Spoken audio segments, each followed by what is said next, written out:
everyone's ready.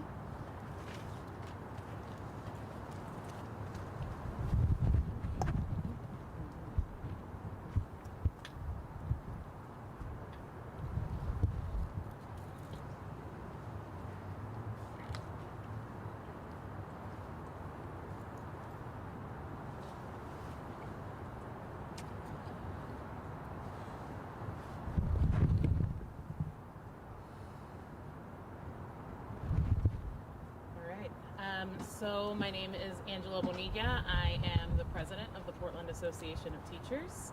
I wanted to speak a little bit to what we experienced today. So today we received a proposal from PPS that showed that they're more interested in creating a media spectacle than they are in getting to a settlement.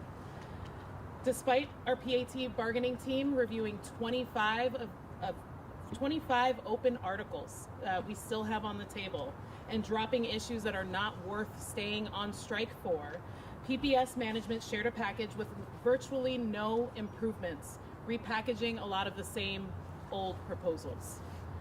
When it comes to class sizes and caseloads, there was no improvement. For planning time, it's the status quo for a majority of our members and less planning time for a portion of our educators. When it comes to safe and clean buildings, there was nothing in their proposals. When it comes to a cost of living increase, there was no movement beyond a small one-time cash bonus. When it comes to mental health supports that our students desperately need, the district has proposed adding 8 more staff to a rapid response team that serves over 81 schools for a total of 12 staff dedicated to supporting students with mental health crises. And it's only for 1 year, so it's not even a permanent commitment. For this to happen as we are approaching the 3rd week of a strike is unconscionable and it's negligent. We've put forward cost-neutral proposals over the table that the district has rejected. So it's not just about money. This isn't about cost. This is about a district that thinks it's more important to be right and to win than it is to do right by our students and get them back into schools. PPS needs to start putting our Portland students first and actively bargain, and actually move on the key issues that will benefit students. They can make some nice graphics, they can make a new website, a new web page, but it doesn't actually change the substance of their proposals and what they're passing to us. What the ODE document and meetings that I sat in proved is that PPS is consistently inconsistent in their own budget and projections. They showed that PPS projections were wrong and that their own people said that they have to adjust their projections to account for the funds that ODE described. These funds are funds they did not account for. What we know is that PPS passed their budget in June before they knew about the increased $20 million of state school funds. PPS's inability to accurately talk about how they get money and where it goes is a consistent problem. Their budget in October was still off from the numbers that ODE released in August. Then this week, the total formula was corrected after ODE took a look at it, but they had their increase coming from property taxes, which is still incorrect. On their SIA funds, they hadn't updated those until Thursday of this week. And even though they should have known about the $6.6 million that increased in June, this is just them moving the goalposts. Every time that their revenue grows, which means they actually realize that they have more money than they thought they did the month before, they always come back to, well, we just don't have the money. We know that there is money. There is $105 million in their general fund. There's over $20 million coming in each year, according to ODE, that they did not project was going to come in. They've acknowledged it, and we want to bargain over it. With ODE's report, the Secretary of State's report, PPS's Community Budget Review Committee, we now have 3 different agencies and committees and groups who have ID'd that PPS has a lack of transparency, backward spending priorities, and funds that should go to direct student services and instruction that they need to reprioritize. So I'll go ahead and take questions. Angela, can you say how much your proposal would cost? I didn't see any estimates next to it. Yeah, thanks for asking. So costing proposals is typically something we don't do every time we pass proposals because they change every pass. And so we don't have that. And your belief is that that NAV can work within the constraints of PPS's budget, that it can cover hiring teachers to cap class sizes, etc.? PPS has been inconsistent with their numbers when it comes to every calculation, including the number of staff they think it will take to create our class sizes according to our caps.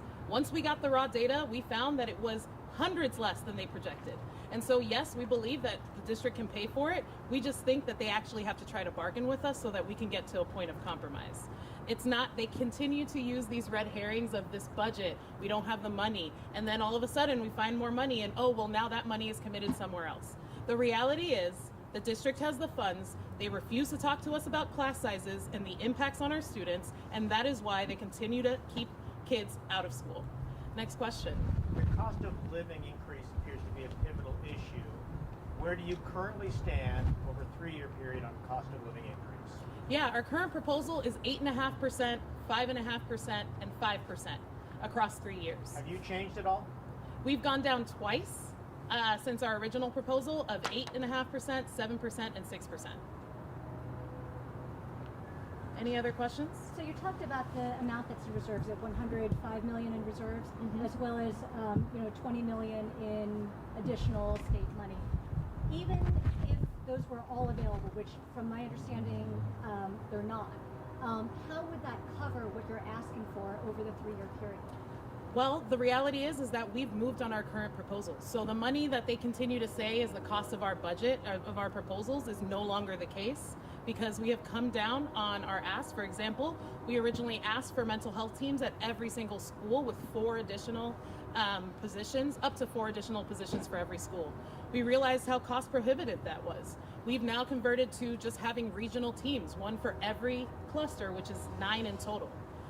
We understand that there are financial constraints, and what we're asking is for the district to faithfully bargain with us around those constraints, not just continue to say, we don't have money, and then not talk to us about the priorities that we know are important to get our educators and our students back into schools. Angela, on the spreadsheet that the Department of Administrative Services sent out as a conclusion to their review, the number that they say is available to PPS this year exactly matches what PPS says it had available. It doesn't include this $20 million. Can you address that, how you resolve that with what you've just said? I would love to explain a spreadsheet to all of y'all, and if I had my projector like I would in my classroom, I'd go through the spreadsheet because I was in those meetings. The reality is there is additional funds that they did not have reflected in their budgets earlier, that they have not reflected in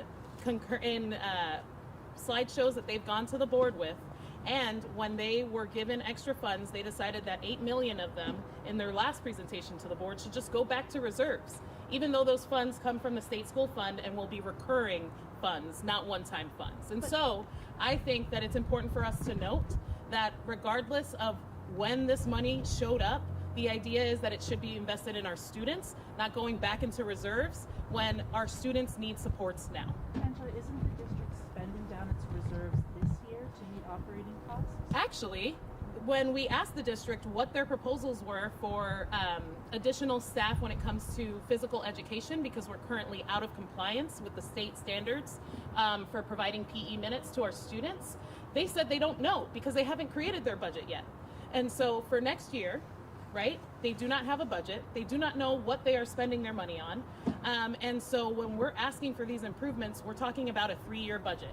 And they need to start talking to us about what do these improvements look like, not just this year, but moving forward.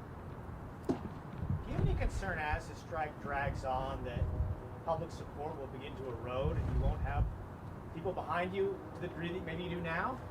You know, 3,000 people signing a vote of no confidence for our superintendent that aren't just teachers lets me know that our community is ready to get what they deserve in our schools. We understand the stress. That's why we have been bargaining every single day since November 3rd. Every single day for almost 12 hours. And yet, what we get from the district over and over again are proposals that are repackaged. I get a page that says same as last proposal from September 22nd, same as final offer from September 22nd. Meanwhile, our team has worked diligently to try to move our proposals and drop things and push them back to current contract language so we don't keep our kids out of school and our workers out of work for any longer. And yet, we receive proposals that show it's the same thing they've been saying and no movement and no changes on our priorities. And so when we're talking to board members at the table and they're saying, well, if you still talk about class sizes, we don't know if we can talk to you about bargaining anymore, that shows me that they do not prioritize getting our students back into school. That shows me that they care more about making sure they get a pretty press conference because they're waiting for us to cost our proposals rather than talking about the actual issues that are going to impact our students. So to the parents and kids who feel like they're caught in the middle of all this and say, get this thing done, what do you say to them? We're trying. We've been trying. We've been trying since January. And the issue was that since January, this district has refused to give us actual proposals. We had to work through the mediator to try to get them to write proposals down because all they wanted to do was have sidebar conversations about issues that were important. We need actual contract language so that we can get to a settlement. And we are not getting those kinds of things from the district. I am so glad they finally gave us a package today and so disappointed that that package was basically the same thing wrapped in new wrapping paper. So class sizes are not a mandatory term of bargaining. For Title I schools, they are. For Title I, but for the rest of schools, it's not. Legislators had that option to make it mandatory, but they did not. Funding comes primarily from the legislature. It's set by the legislature. Why is this not a fight with the legislature versus a district? Because the district gets more funding than any other district in our state. This district also spends less per student on instruction than many of other districts that are of similar size. If we spent as much of our overall budget on instruction as Beaverton, we would have $68 million more to spend on our students. But we don't, because this is a problem of priorities.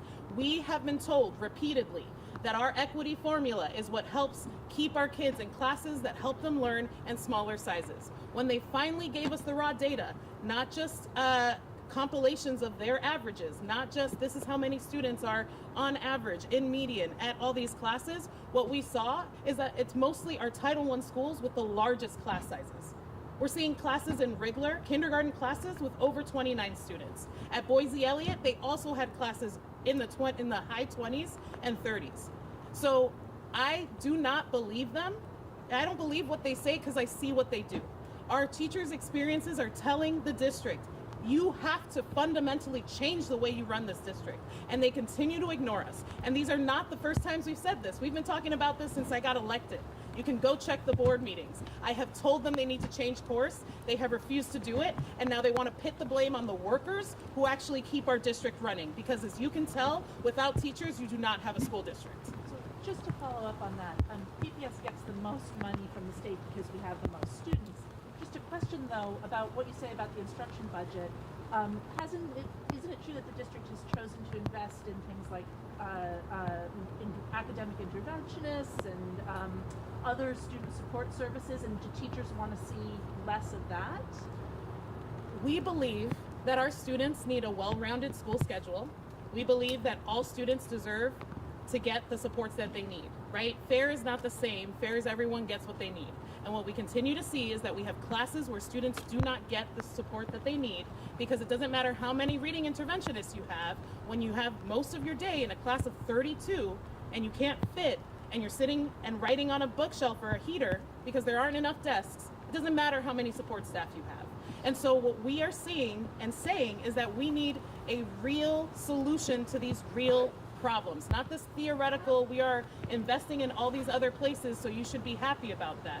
What we are seeing is that there is a consistent under calculation of their projections. Every year they say they will have a deficit. Every year they have an increased ending fund balance, not just in their general funds, but in their special funds. And so we can continue to talk about what the district says they get, what the state says they get, but what we see is that they have more money at the end of the year than they think they will have, and they do that with the way that they budget. And so we are asking that they reprioritize where they're budgeting to ensure that those supports are helping students have a better day. We have proposed things like having a longer student day. We have proposed things like making sure we have regional mental health teams, regional rapid response teams, so that the students in crisis aren't disrupting instruction. We have removed the 5 days of suspension from our language and have asked that students get restorative practices so that they can return to our communities when they've made a bad choice and harmed other people. We need to move forward on this bargain. We need to get to a settlement, and we need the district to show up at the table actually trying to get to a settlement, not just a photo op. Angela, Thank you. Given the finite budget, what about the other unions? Thank you very that are much. bargaining?